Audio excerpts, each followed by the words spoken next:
যে মেয়েগুলো সংসার করতে খুব বেশি করে চায়, সেই মেয়েগুলোই কেন জানি সংসার পায় না। আবার সংসার পেলেও পুরোপুরি পায় না।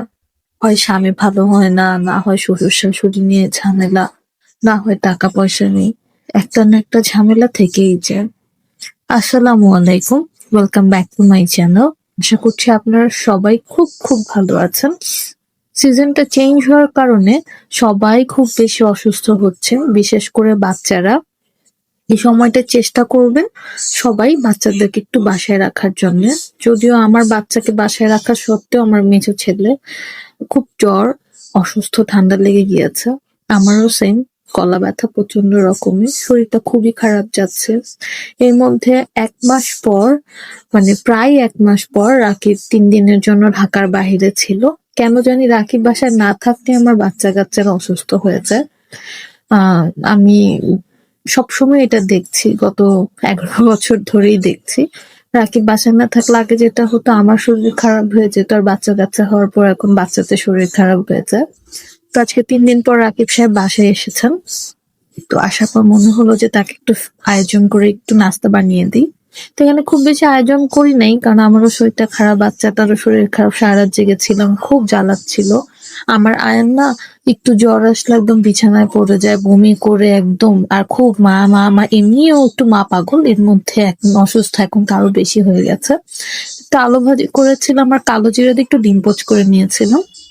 আমি এখন সকালবেলা মেথি, জিরা, জইন ভিজিয়ে রাখি রাত্রে, সেটাকে হালকা একটু জাল দিয়ে খাই। শুধু মেথি জাল দিয়ে একদিন ট্রাই করেছিলাম, খুব জঘন্য লাগতো। তো সেটা এখন খাচ্ছি না, হালকা একটু এই জইন জিরাটা দিলে টেস্টটা খুব, মানে খুব একটা খারাপ আসে না, খেতে খুব ভালোই লাগে। তো এটা খালি পেটে খাওয়ার চেষ্টা করছি। আমি থাইরক্স খাচ্ছি সবার আগে, তার 1 ঘন্টা পর আমি এটা খাচ্ছি, কারণ থাইরক্স কে ডাক্তার বলেছিল কিছু না খেতে। তো সেটাই করছি। তো নাস্তা করে এখানে আমি আর রাকিব একটু মুভি দেখছিলাম। রাকিব যেহেতু সারা জার্নি করে এসছে, ও যদি সকালবেলা এখন ঘুমিয়ে যেত আর নামাজ পড়তে যেতে পারতো না, এই জন্য আমাকে নিয়ে বসে ইচ্ছা করে, মানে জোর করে ধরে মুভিটা দেখাচ্ছিল। তো এরপর ও নামাজে চলে যায় আর আমি রুমগুলো গুছিয়ে নিচ্ছিলাম। এক রুম গুছাচ্ছি, ছেলে রুম, যে রুম গুছাচ্ছিলাম সেই রুমে দেখে আবার আরেক রুম গুছাচ্ছিলাম। বুঝতেই পারছেন, বাচ্চা কাচ্চা অসুস্থ হলে মায়েদের মন একেবারেই ভালো থাকে না, আর মন ভালো না হলে হাতে আসলে কাজ উঠতে চায় না। গত কয়েকদিন ধরে ওয়েদারটা বেশ ভালো, গরম নেই, ঠান্ডা ঠান্ডা বাতাস আসছে। এরকম একটা ওয়েদারে না আসলে কাজ করতে ভালো লাগে, কিন্তু ওই যে বললাম, মায়েদের মন শরীর খারাপ হলে কাজ করতে ইচ্ছা করে না, শরীর কাজ করে না। তা আমার অবস্থাও সেটাই হয়েছে। কিন্তু জীবন তো চলতেই হবে, এগুলো না করলে আসলে কে করবে। আবার আমার হেল্পিং হ্যান্ড আসারও সময় হয়ে গিয়েছিল, তো তাড়াতাড়ি করে এগুলো সব গুছিয়ে নিচ্ছিলাম, সবগুলো বেড গুছিয়ে নিচ্ছিলাম। আর আমার যেহেতু ডাস্ট অ্যালার্জি আছে, আমার বাসার ফার্নিচার গুলো আমার ক্লিন রাখতেই হয়, না রাখলেও হয় না। কি যে একটা যন্ত্রণা। তো এই যে সবগুলো ফার্নিচার মুছে নিচ্ছিলাম আর ঝাড়াঝাড়ি করে নিচ্ছিলাম, খালা এসে শুধু ঘরটা মুছে দিবে। আমি না আজকে কয়েকদিন ধরে এই বইটা পড়ার চেষ্টা করছি, তো এখনো শেষ করতে পারিনি। বাচ্চা কাচ্চাদের যন্ত্রণা, এখন আর বই একদিনে শেষ করা যায় না। আগে এমনও দিন ছিল এক রাতের মধ্যেই বিশাল বড় বড় বই, আর দুটো বইও শেষ করে ফেলেছে, এখন আর পারি না। সময়ের সাথে সাথে কিভাবে করে মানুষের জীবন চেঞ্জ হয়ে যায়, তাই না? তো এখানে আজকে যদি আমি একা একা করছিলাম না, রুমাইসা আমাকে টুকটাক হেল্প করছিল, তাহলে আমি ওকে কাজ শেখাচ্ছি, যাতে কখনো ঠেকে না পড়ে, কারোর জন্য যাতে ওয়েট করতে না হয়। আর এই যে আমি তো গত 2-3 বছর ধরে বেশ আচার বানাচ্ছি, আমার আচার বানাতে এখন বেশ ভালো লাগে, একটা নেশার মতন কাজ করে। এখন বুঝি নানি নাদিরা কেন বয়ম ভরে ভরে আচার বানাতো। তো এই যে আমি একটু একটু করে বানাচ্ছি, সময় পেলেই আচার বানাই, একটু শুধু সময় পেলেই হয়।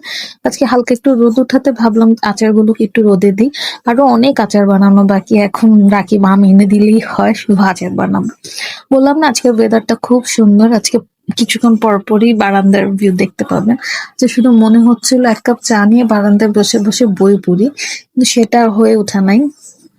তো এই তো আচারগুলো দিয়ে আমি ওয়াশিং মেশিনে কাপড় দিয়ে দিয়েছিলাম ধোয়ার জন্য।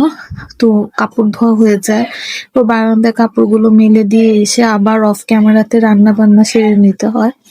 এর মধ্যে আয়ান বেশ কয়েকবার বমি করে ফেলে। ছেলেটা আমার কিছুই খেতে পারছে না একেবারে। আর আমি খুব ভয়ে ছিলাম যে ওকে হাম-টাম উঠে কিনা। তো আলহামদুলিল্লাহ ওর এখনো গায়ে কোনো র‍্যাশ-ট্যাশ নাই, শুধু জ্বর।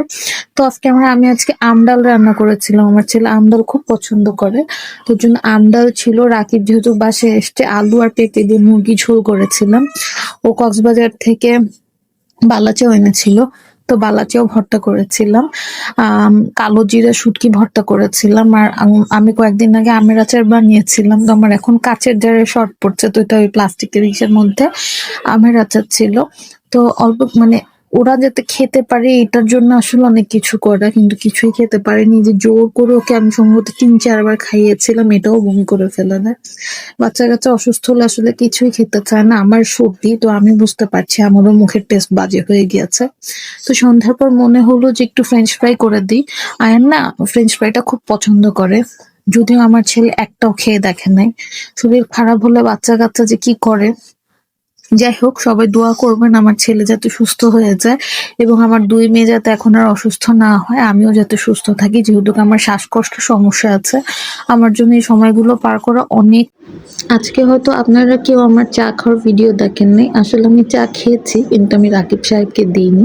এক তো সে ৩ দিন বাসায় ছিল না, আজকে তার ছুটির দিন ছিল। সে সারাদিন অর্ধেক বেলা ঘুমিয়েছে আর সারাটা দিন সে গেম খেলে বেরিয়েছে।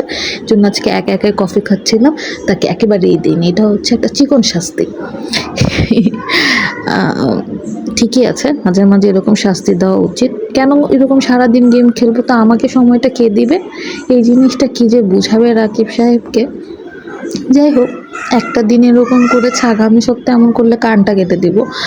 সবাই ভালো থাকবেন, সুস্থ থাকবেন, আমাদের জন্য দোয়া করবেন এবং নিজেরাও ভালো থাকবেন, বাচ্চাদের যত্ন নেবেন। আল্লাহ হাফেজ।